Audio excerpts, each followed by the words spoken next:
கண்ணதாசனுக்காக தனது 10 பவுன் சங்கிலியை அடகு வைத்த எம்ஜிஆர். தேவிகாவுக்காக படம் தயாரித்த கண்ணதாசன். என்ன நடந்தது? கவிஞர் கண்ணதாசனுக்கும் எம்ஜிஆருக்கும் இடையிலான உறவு கலை உலகில் உச்சத்தில் இருந்தபோது பிரிந்தது ஏன்? பணத்துக்காகவா? பின் அரசியல் மற்றும் தனிப்பட்ட கருத்து வேறுபாடுகளால் முக்கியமாக 1960களின் நடுப்பகுதியில் பிரிவை சந்தித்தது. எனினும் திரைத்துறையில் மதுரை வீரன் போன்ற பல மாபெரும் வெற்றி பாடல்களை இருவரும் இணைந்து வழங்கியுள்ளனர். அது எப்படி? கருத்து வேறுபாடுகளுக்கு பிறகும் ஒருவரை ஒருவர் மதிக்கும் நிலை நீடித்தது. கலை மற்றும் அரசியல். கண்ணதாசன் திமுகவில் இருந்தபோது எம்ஜிஆருடன் இணக்கமாக இருந்தார். அது மீண்டும் சிக்கலில் ஏற்பட்டது ஏன்? ஆனால் காங்கிரஸில் இணைந்த பிறகு சில கசப்பான மோதல்கள் ஏற்பட்டன. அது ஏன்? கருத்து வேறுபாடுகள் இருந்தாலும் கண்ணதாசன் எழுதிய பல பாடல்கள் எம்ஜிஆர் படங்களின் வெற்றிக்கு அடித்தளமாக அமைந்தன. மீண்டும் இணைவு. காலப்போக்கில் கருத்து வேறுபாடுகள் குறைந்து இருவரும் மீண்டும் இணக்கமான நிலைக்கு வந்தார்களா, இல்லையா? நடிகை தேவிகாவையும் சாவித்திரியும் தன் கட்டுப்பாட்டுக்குள் கொண்டு வந்து எம்ஜிஆருடன் நடிக்கக்கூடாது என்று சத்தியம் வாங்கினாரா கண்ணதாசன்? நாடோடி மன்னன் படத்திற்கு கண்ணதாசன் வசனம் எழுத மறுத்தது ஏன்? நாடோடி மன்னன் படத்திற்கு கதை வசனம் எழுத சொல்லி கண்ணதாசனை எம்ஜிஆர் அழைத்தார். கண்ணதாசன் அப்பொழுது பிஸியாக பாடல் எழுதி கொண்டிருந்தார். என்னால் முடியாது என்று மறுத்தார். ஆனால் எம்ஜிஆர் கண்ணதாசன் வசனம் எழுதினால் மட்டுமே படம் சிறப்பாக இருக்கும் என்று நம்பி ஒரு 17 காட்சிகளுக்கு மட்டும் அசைவம் எழுதி கொடுங்கள் என்று கேட்டுக்கொண்டார். அது ஏன்? எம்ஜிஆர் வேண்டுகோளை தட்ட முடியாமல் கண்ணதாசன் ஒத்துக்கொண்டார். அதேபோல நாடோடி மன்னன் படத்தில் வரும் காட்சிகள், வசனங்கள் எல்லாம் அவ்வளவு சிறப்பாக அமைந்ததற்கு கவியரசர் கண்ணதாசன் தான் காரணம் என்று படத்தின் வெற்றி விழாவில் எம்ஜிஆர் பேசியது எப்படி? இப்படி இருவரும் நெருங்கிய நண்பர்களாக இருந்த பொழுதும் பணம் இவர்கள் இருவரையும் பிரித்தது. உண்மையில் நடந்தது என்ன? கண்ணதாசனுக்கு நாடோடி மன்னன் படத்திற்கு வசனம் எழுத சம்பளம் எவ்வளவு?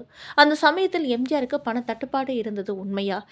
இது போன்ற பல சுவாரஸ்யமான தகவல்களை பார்வையிடலாம் வாங்க. நாடோடி மன்னன் படம் தயாரித்து கொண்டிருக்கும் பொழுது பணம் தண்ணீராக செலவாகி கொண்டிருக்கிறது.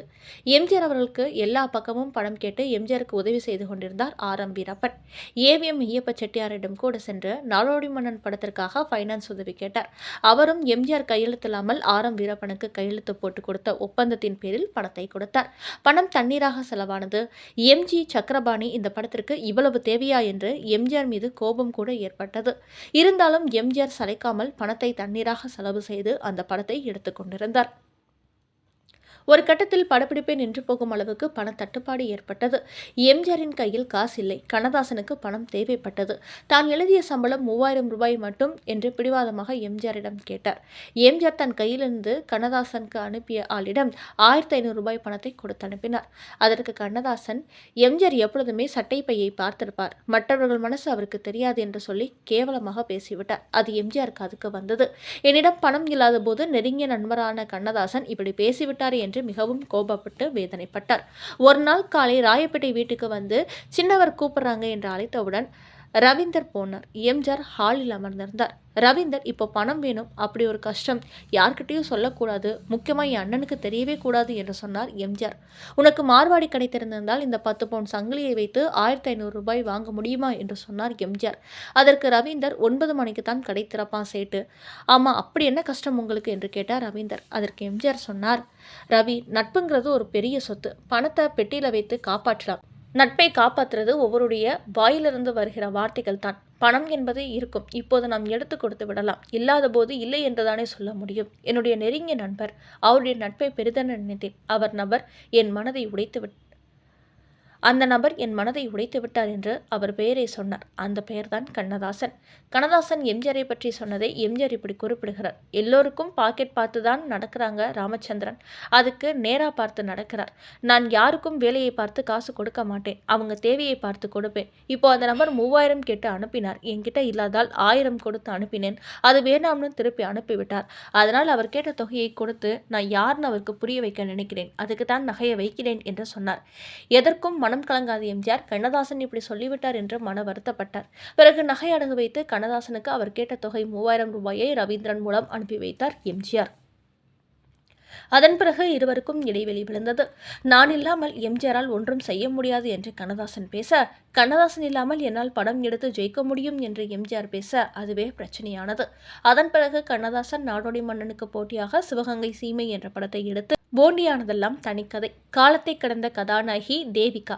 பல படங்களில் நடித்திருந்தாலும் ஆனந்த ஜோதி அவருக்கு உச்சம் தொட்ட படம். அதன் பிறகு எம்ஜிஆரும் தேவிகாவும் நிறைய படங்களில் ஜோடியாக நடித்தார்கள் என்று ரசிகர்கள் எதிர்பார்த்தார்கள். ஆனால் கண்ணதாசன் எம்ஜிஆர் மீது இருந்த கோபத்தால் தேவிகாவிடம் இனி எம்ஜிஆருடன் நீ சேர்ந்து நடிக்கக்கூடாது என்று சொன்னதாக பத்திரிகையில் செய்தி வெளிவந்தது. தேவிகா அப்பொழுது உச்சத்தில் இருந்தார். தேவிகா படத்தில் வந்தவுடன் கைத்தட்டி ரசிகர்கள் ஆர்ப்பரித்தார்கள். தேவிகா வருகிற காட்சிகளெல்லாம் பலமான வரவேற்பு. சினிமா பார்க்க தேவிகா தியேட்டருக்கு போனால் முந்திரி பருப்பு சாப்பிட்டு கொண்டே படம் பார்ப்பார். சௌராஷ்டிராவான தேவதாஸ் அப்போது பீம்சிங்கிடம் உதவி இயக்குனர். அவரை தேவிகா திருமணம் செய்து கொண்டார். கண்ணதாசன் மதித்த நடிகைகளில் தேவிகா முக்கியமானவர். வாழ்க்கை துணையை தேர்ந்தெடுப்பதில் தேவிகா பெரிய தவறு செய்துவிட்டதாக கவிஞர் குறிப்பிட்டுள்ளார். கண்ணதாசன் ஆனந்த ஜோதியில் தேவிகாவுக்காக எழுதிய பாடல் பொய்யிலே பிறந்து பொய்யிலே வளர்ந்த புலவர் பெருமானே. கண்ணதாசனை கிண்டல் செய்து இந்த பாடலை அவரை பார்க்கும் போதெல்லாம் தேவிகா பாடுவாராம். இந்த அளவுக்கு உச்சத்தை தொட்ட தேவிகாவின் சொந்த வாழ்க்கை சிறப்பாக அமையவில்லை. உதவி இயக்குனரான தேவதாஸ் என்பவரை தேவிகா திருமணம் செய்து கொண்டார். சினிமாவில் வாய்ப்பில்லாமல் மனைவியின் வருமானத்தை நம்பியிருந்தார். வெகுளிப்பெண் என்ற படத்தை எடுத்தார். அந்த படம் விருதும் பெற்றது. தேவதாசுக்கான அடையாளமே அவ்வளவுதான். தேவிகா பற்றி கண்ணதாசன் சொன்னது: தேவிகாவின் சொத்தில் பெரும் பகுதியை கணவர் எடுத்து சென்று விட்டதாக தேவிகாவே என்னிடம் ஒருமுறை சொல்லி இருக்கிறார். நானும் பஞ்சாப் முழுவதும் சுற்றுப்பயணம் செய்தேன். 2 விமானப்படை விமானங்களில்தான் பயணம். விமானம் உயரமாக இருக்கும். அதற்கும் எனக்கும் உள்ள தூரம் 3 அடி உயரம் இருக்கும். எல்லோரும் மளமளவென்று ஏறி விடுவார்கள். எனக்கு மட்டும் கால்கள் நடுங்கும். எனக்கு கை கொடுத்து விமானத்திற்குள் இழுத்துக் கொள்வது தேவிகாவே. ஒரு படத்தில் அவருக்காக பொய்யிலே பிறந்து பொய்யிலே வளர்ந்த புலவர் பெருமானே என்ற பாடலை எழுதினேன். என்னிடம் செல்லமாக பாட வேண்டும் போல் தேவிகாவுக்கு தோன்றினால் அந்த பாடலைத்தான் பாடுவார். வாழும்போது உலகம் கூட வரும், தாழும்போது ஓடிவிடும், இது வாடிக்கை. இதை நன்றாக உணர்ந்தவர் தேவிகா. என் முகம் கொஞ்சம் வாடியிருந்தால் கூட அண்ணனுக்கு என்ன கவலை என்று கேட்டு என்னை புகழ்ந்தாவது ஒரு நிம்மதியை உண்டாக்கிவிடும் தேவிகா. அவர் ஒரு சினிமா நடிகைதான். ஆனால் பல குடும்ப பெண்களை விட உயர்ந்த குணம் படைத்தவர். பிரமிளா என்ற தேவிகாவை நான் நினைக்கும் அளவுக்கு யார் நினைக்கப் போகிறார்கள்? இப்படி கண்ணதாசன் சொல்லியிருக்கிறார். இருவரும் நேரம் கிடைக்கும் பொழுது மது அருந்துவார்கள். தேவிகா கண்ணதாசன் வீட்டுக்கு சென்று தன் வாழ்க்கையை சொல்லி புலம்புவார். தேவிகாவுக்கு பணம் பிரச்சனை என்றவுடன் ஒரு படத்தை தயாரித்த கண்ணதாசன் அந்த படத்தில் கொஞ்சம் கவர்ச்சியும் நினைத்திருந்தார். ஆனால் அந்த படமும் ஃபைனான்ஸ் பிரச்சனையால் நின்று போனது. ஆனந்த ஜோதி படத்துக்கு பிறகு எம்ஜிஆருடன் நடிக்கக்கூடாது என்று தேவிகாவிடம் சத்தியம் வாங்கியதாக பத்திரிகைகளில் செய்தி வெளிவந்தது. ஆனால் எம்ஜிஆருக்கு அதனால் எந்த இழப்பும் இல்லை. தேவிகாவுக்கு தன் வருமானம் இல்லாமல் பிரஷர் அதிகமாகி மருந்து மாத்திரை வாங்குவது கூட பணம் இல்லாமல் சிரமப்பட்டார்.